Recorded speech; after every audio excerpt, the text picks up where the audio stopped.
It was a stormy evening, and I was on my usual train ride home. The rain lashed against the windows, and the sound of thunder echoed faintly in the distance.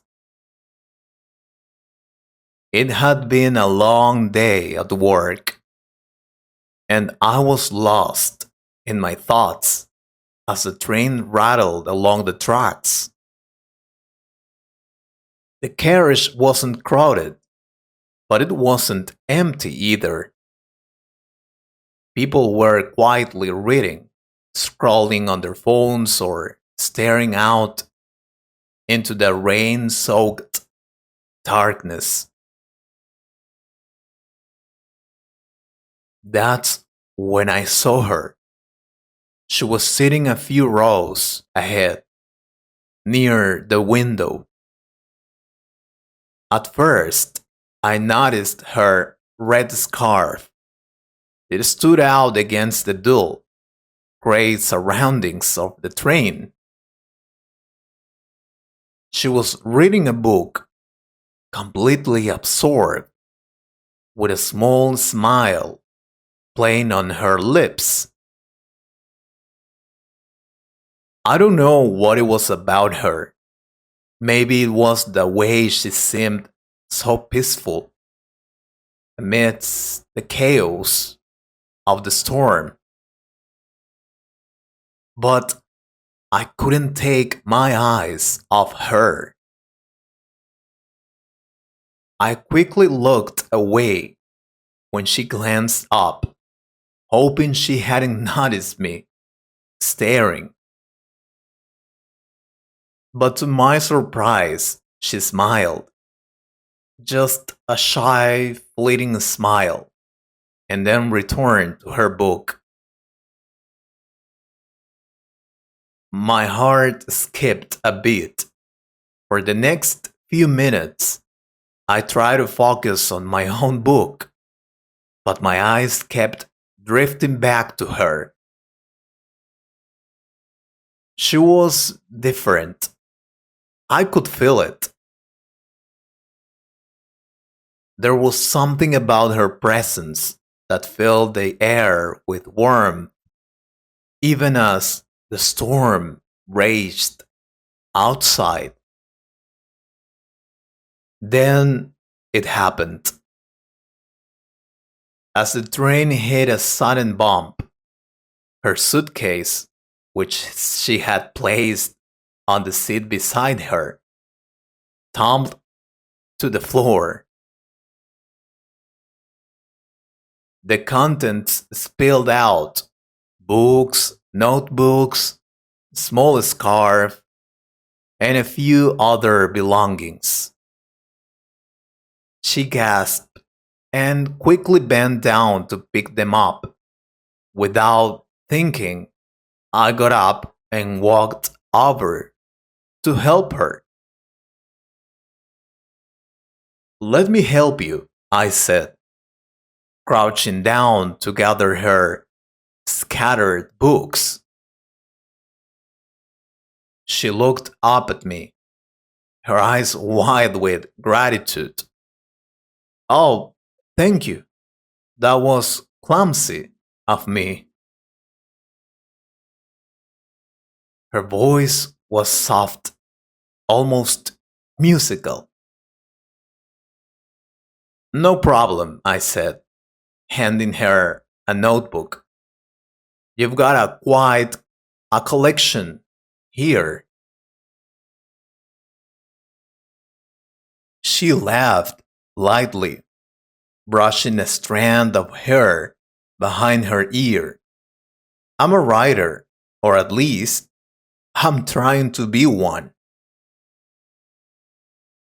"A writer?"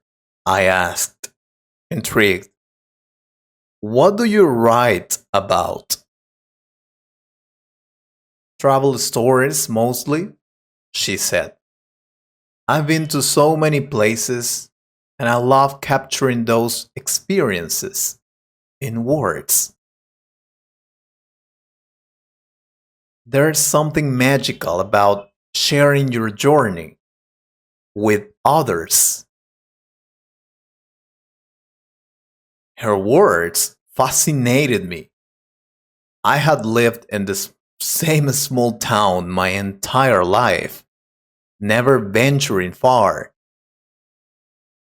Listening to her talk about travel felt like peeking into a world I had only dreamed of. What about you? She asked as we both sat down. Do you travel? I hesitated, feeling a bit embarrassed. Not really. I've never left my town. Life just happened, I guess. She tilted her head, studying me. That's a shame. The world is so big and full of stories waiting to be discovered. We talked for what felt like hours. Thought it was probably only minutes. She told me about the mountains in Switzerland, the beaches in Thailand, and the bustling streets of New York. Her eyes lit up as she described the people she had met, the lessons she had learned along the way. For the first time, I felt a spark of something I hadn't felt in years: curiosity. But just as the conversation deepened, the train slowed to a stop. She glanced out the window and sighed. This is my stop. My heart sunk. Already? She nodded, standing up and pulling her suitcase behind her. I followed her to the door, not wanting the moment to end. Thank you for helping me, she said, turning to face me. And for listening. It was nice talking to you. The pleasure was mine, I said, struggling to find the right words. Maybe we'll meet again, someday. She smiled, but it was a sad, knowing smile. Maybe take her. And with that, she stepped off the train and disappeared into the rainy night. I stood there, staring out the window as the train pulled away. My mind raced with questions. Who was she? Would I ever see her again? But more than anything, I felt a deep sense of regret for never stepping out of my comfort zone.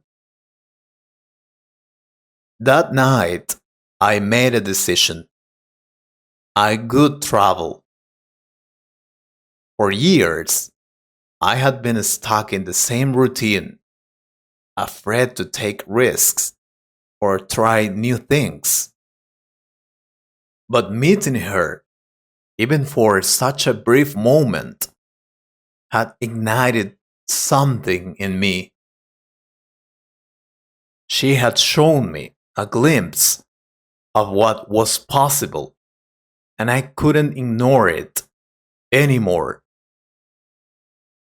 Over the next few weeks, I started saving up and planning my first trip. I didn't know where I would go or what I could find, but I knew I had to start somewhere. And as I lay in bed at night, staring at the ceiling, I often thought of her, the mysterious woman with the red scarf. I didn't even know her name, but she had changed my life in ways I couldn't explain. Sometimes it only takes a brief encounter to inspire us to take the first step toward something new. Life is full of surprises, and the smallest moments can leave the biggest impact. I hope you liked this story. If you could improve your English a little more, please subscribe to the channel and share this video with a friend. Thank you very much for your support. Take care.